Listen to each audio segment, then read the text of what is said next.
താരസംഘടനയായ അമ്മയുടെ വോട്ടെടുപ്പ് പൂർത്തിയായി. 2 മണി മുതൽ വോട്ട് എണ്ണിത്തുടങ്ങി. 4 മണിക്ക് ഫലം പ്രഖ്യാപിക്കും. 298 പേർ വോട്ട് ചെയ്തു. കഴിഞ്ഞ തവണ 357 പേർ വോട്ട് ചെയ്തിരുന്നു. ആര് പ്രസിഡന്റ് സ്ഥാനത്തേക്ക് വരും എന്നതാണ് ഇനി അറിയേണ്ടത്. വിവരങ്ങളുമായി അമൽനാഥ് ചേരുന്നുണ്ട്. അമലിന് ഏതാനും നിമിഷങ്ങൾ മാത്രമേ ഉള്ളൂ താരസംഘടനയായ അമ്മയെ ആര് നയിക്കുമെന്ന് കാണാൻ. അതോടൊപ്പം ഏറ്റവും ശ്രദ്ധേയമായ കാര്യം, കഴിഞ്ഞ തെരഞ്ഞെടുപ്പ് സംബന്ധിച്ച് ഈ ഒരു തെരഞ്ഞെടുപ്പിൽ വോട്ട് ചെയ്ത ആൾക്കാരുടെ എണ്ണം കുറവാണ്. അങ്ങനെയൊക്കെ നോക്കുമ്പോൾ നമുക്കറിയാം, ഒരുപാട് വിവാദങ്ങൾക്ക് ശേഷമാണ് ഇത്തരത്തിലൊരു തെരഞ്ഞെടുപ്പ് നടക്കുന്നത്. അതൊക്കെ തന്നെ ഈ തെരഞ്ഞെടുപ്പിനെ സ്വാധീനിക്കുന്നതാണ്. എന്തൊക്കെയാണ് വിവരങ്ങൾ?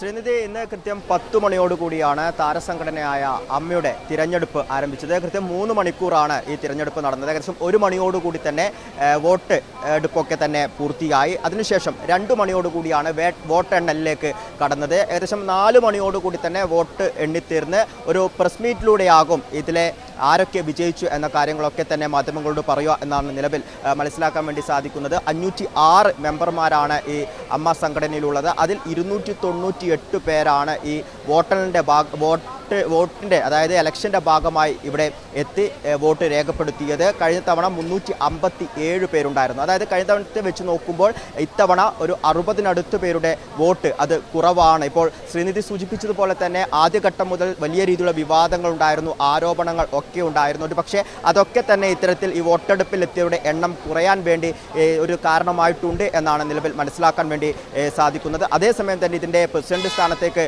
മത്സരിക്കുന്നത് ദേവനും ഒപ്പം തന്നെ ശ്വേതാ മേനോനുമാണ്. അതോടൊപ്പം ഈ ജനറൽ സെക്രട്ടറി സ്ഥാനത്തേക്ക് കുക്കു പരമേശ്വരൻ ഒപ്പം രവീന്ദ്രൻ മത്സരിക്കുന്നു. ഇത്തരത്തിൽ ഈ സ്ത്രീജനങ്ങൾ കൂടി ഈ ഒരു ഭാരവാഹിത്വത്തിലേക്ക് എത്താനുള്ള ഒരു സാധ്യത വളരെ വലുതാണ്. ഇപ്പോൾ താരങ്ങളൊക്കെ പ്രതികരിക്കുമ്പോഴും അത്തരം കാര്യങ്ങൾ തന്നെയാണ് സൂചിപ്പിച്ചിട്ടുള്ളത്. ആരാണോ, അതായത് ഇത്തരത്തിൽ ഈ വോട്ടെടുപ്പിൻ്റെ ഭാഗമായി ഇവിടെ എത്തിച്ചേർന്ന് ആർക്കാണോ വോട്ട് രേഖപ്പെടുത്തിയത് അവരുടെ താല്പര്യത്തിനനുസരിച്ച് നല്ലൊരു സ്ഥാനാർത്ഥി ഈ അമ്മ സംഘടനയുടെ ഭാഗമായി വരട്ടെ എന്ന രീതിയിലുള്ള പ്രതികരണങ്ങളൊക്കെ തന്നെയാണ് ഇവിടെ മാധ്യമങ്ങളോട് പ്രതികരിക്കുമ്പോൾ പല താരങ്ങളും നൽകിയിട്ടുണ്ടായത്. അതോടൊപ്പം തന്നെ ജോയിന്റ് സെക്രട്ടറി സ്ഥാനത്തേക്ക് അൻസിബ ആദ്യഘട്ടത്തിൽ തന്നെ എതിരില്ലാതെ തിരഞ്ഞെടുക്കപ്പെടുന്ന ഒരു സാഹചര്യം കൂടി ഉണ്ടായിരുന്നു. ഇപ്പോൾ നമ്മൾ സൂചിപ്പിച്ചതുപോലെ തന്നെ ഈ തെരഞ്ഞെടുപ്പിൻ്റെ ആദ്യ നാളുകളിൽ തന്നെ വലിയ രീതിയിലുള്ള ആരോപണങ്ങൾ ഒപ്പം തന്നെ വിമർശനങ്ങളൊക്കെ തന്നെ ഉയർന്നിരുന്നു. അതിൻ്റെ ഭാഗമായി സിനിമാ നടൻ ബാബുരാജ് ഈ ഒരു തിരഞ്ഞെടുപ്പിൽ നിന്ന് വിട്ടുനിന്ന കാര്യങ്ങളൊക്കെ നമ്മൾ കണ്ടിട്ടുള്ളതാണ്. ഒപ്പം തന്നെ ശ്വേതാ മേനോനെതിരെ വലിയ രീതിയിലുള്ള വിവാദങ്ങൾ ഉയർന്നു വരുന്നു. അത് ഒരു കേസിലേക്ക് എത്തുന്നു, പിന്നീട് അതിനെതിരെ ഹർജി നൽകുന്നു. അത്തരത്തിലുള്ള കാര്യങ്ങളൊക്കെ തന്നെ നമ്മൾ കണ്ടിട്ടുള്ളതാണ്.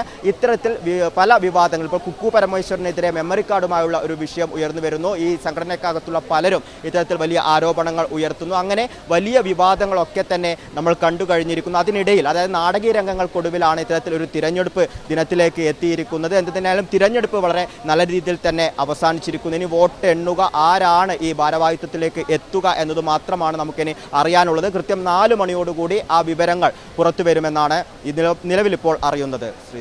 ശരി, അമൽ പറഞ്ഞതുപോലെ തന്നെ ഒരുപാട് നാടകീയ രംഗങ്ങൾക്കും വിവാദങ്ങൾക്കും ശേഷമാണ് ഇപ്പോൾ താരസംഘടനയായ അമ്മയുടെ വോട്ടെടുപ്പ് പൂർത്തിയായിരിക്കുകയാണ്. 2 മണി മുതൽ വോട്ട് എണ്ണി തുടങ്ങി. 4 മണിക്കാണ് ഫലം പ്രഖ്യാപിക്കുക. അതോടെ നമുക്ക് മനസ്സിലാക്കാൻ സാധിക്കും താരസംഘടനയായ അമ്മയെ ഇനി ആര് നയിക്കുമെന്നത്. അമൽനാഥാണ് വിവരങ്ങൾ നൽകിയത്.